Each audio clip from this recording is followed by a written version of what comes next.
Hello and welcome back to my channel easy craft by Shikha. तो हमारी Diwali delight series का आज क्राफ्ट नंबर 4 बनाने वाले हैं, जिसके लिए लिया है मैंने ये कार्डबोर्ड। तो ये क्राफ्ट में शुरू करूं उससे पहले आप मेरे चैनल को सब्सक्राइब करें ताकि सारी नोटिफिकेशन आपके पास सबसे पहले आए और आप सारे क्राफ्ट सबसे पहले देख सकें। तो इस क्राफ्ट को बनाते हुए मैंने एक डिजाइन सोचा था कि बीच में भी मैं एक छोटा सा स्क्वायर और रखूंगी जिसके ऊपर एक दिया लगाऊंगी, दैट ऑल्सो फ्रॉम कार्डबोर्ड। तो जो पार्ट एक्स्ट्रा पार्ट है उसकी मैं मार्किंग करके वहां से मैं उसको निकाल दूंगी और अंदर का स्क्वायर बचा लूंगी।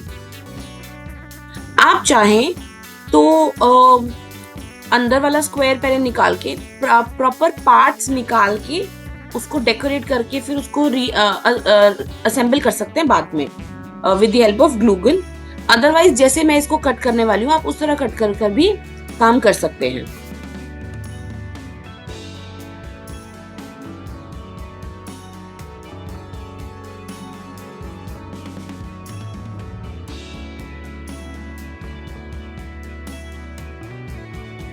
इस तरह से मैं कटर की हेल्प से एक्स्ट्रा पार्ट्स को कट करके इसके बीच में से सब कुछ निकाल लूंगी। तो जो बीच का छोटा स्क्वायर है उसको थ्रो नहीं करना है, उसको बचा के रखना है। उससे मैं दिया बनाकर ऊपर पेस्ट करूंगी। तो ये मेरा बेसिक फ्रेम है, इस छोटे पार्ट पर मैं दिया बनाऊंगी।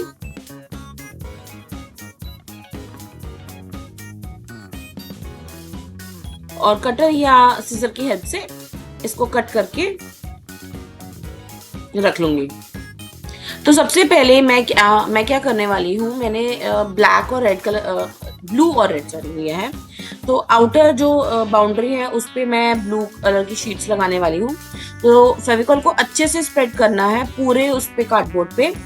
अच्छा, मैं पेपर यूज कर रही हूँ, बट आप चाहे तो इस पे कोई फैब्रिक भी यूज कर सकते हैं। फैब्रिक यूज करने का फायदा ये होता है कि वो ज्यादा जल्दी खराब नहीं होता है। पेपर बिकॉज मैं ये वन टाइम यूज के लिए बना रही हूँ कि 1 से 2 बार ज्यादा से ज्यादा मैं यूज करूंगी, कि मैंने इस साल दिवाली पे यूज कर लिया, मैं शायद अगले साल यूज ना करूं इसको, तभी मैं पेपर यूज कर रही हूँ। अगर आप फैब्रिक यूज करते हैं तो आप उसको सालों साल चला सकते हैं क्योंकि वो जल्दी फेड नहीं होता है।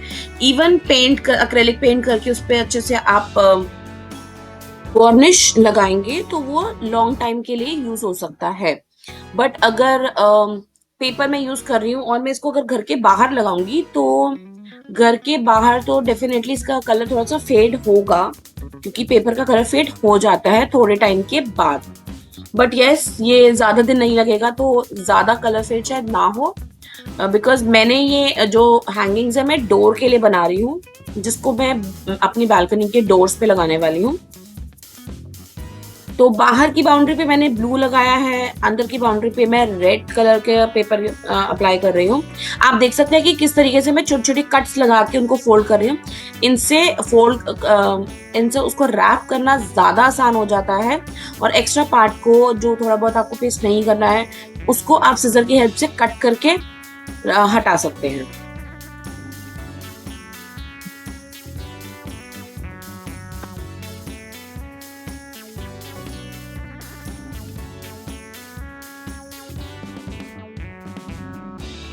So the color combination can be of your choice। जो आपको कलर कॉन्ट्रास्ट बहुत अच्छा लगे आप वो वाला यूज करें।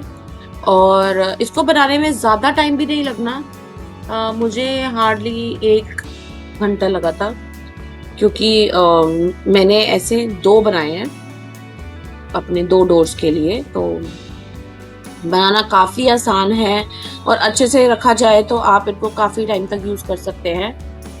तो इस तरह मेरा रेड शीट रैपिंग भी ऑलमोस्ट डन हो गया अंदर वाले स्क्वायर का।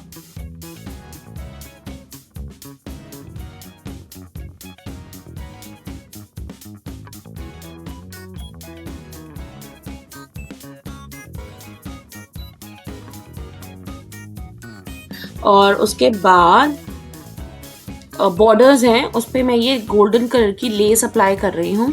ये लेस बहुत ही लाइट वेट है और लाइट वेट यूज़ करने का फ़ायदा ये है कि इसका जो वेट है वो ज़्यादा बढ़ेगा नहीं। आप जितना हैवी मटेरियल यूज़ करते जाएंगे उतना ये हैवी होता जाएगा। और मैं टेम्परेरी हुक्स यूज़ करती हूँ so that paint chip off ना हो डोर्स का या वॉल्स का, तो वो ज़्यादा वेट नहीं कैरी कर सकते, इसीलिए मैं लाइट मटेरियल यूज़ करती हूँ डेकोरेशन के लिए। तो ये लेस बहुत लाइट वेट है और ये मैंने अराउंड 12 मीटर्स मंगवाया था, तो मेरे 2-3 इसमें बहुत आसानी से बन जाएंगे, उसके बाद भी लेस बच जाएगी। अंदर वाले स्क्वायर पे मैंने सिर्फ बाउंड्री पे लगाया है, इनर बाउंड्री पे नहीं लगाया लेस, क्योंकि एक साइड पे तो सिर्फ ये जो दिया मैं डेकोरेट कर रही हूँ यही पेस्ट हो जाएगा, और जो बाकी की 3 साइड्स बचेगी उस पर हम कुछ और लगाएंगे डेकोरेट करने के लिए।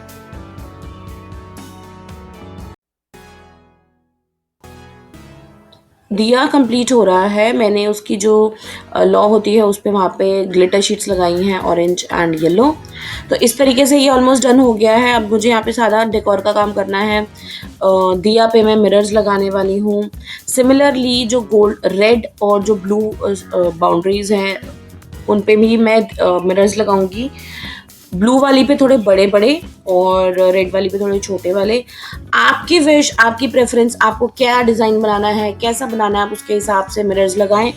या आप पर्ल्स लगा सकते हैं या बीड्स लगा सकते हैं, या आप छोटे छोटे ग्लिटर शीट्स के सर्कल, अगर आपके पास मिरर्स नहीं है तो आप छोटे छोटे ग्लिटर शीट्स के सर्कल्स या कोई और शेप कट करके यहाँ पे लगा सकते हैं।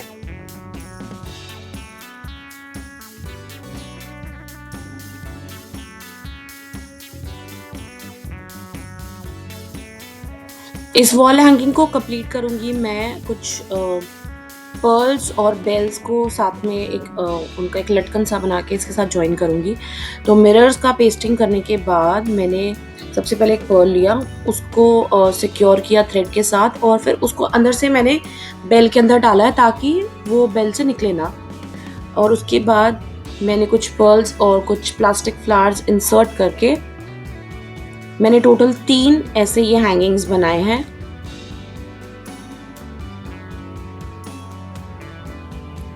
सो कुछ इस तरीके से मेरे ये 3 हैंगिंग्स बने हैं, और इनको मैं इस हैंगिंग के कार्डबोर्ड के उल्टा करके यहाँ पे लगा दूंगी। ग्लूगन की हेल्प से लगाऊंगी, और उनको प्रॉपरली सिक्योर करने के लिए मैं छोटे छोटे पीस कार्डबोर्ड के भी साथ में अटैच कर दूंगी ताकि वो अपनी जगह से हिले ना। और इनको करने के बाद, ये तीनों को लगाने के बाद ऊपर की तरफ मैं एक लेस लगा दूंगी उसको हैंग करने के लिए। और इस तरह मेरा ये दिवाली वॉल हैंगिंग रेडी हो चुका है। At the end of the video, don't forget to subscribe my channel. Bye bye guys, see you in the next video.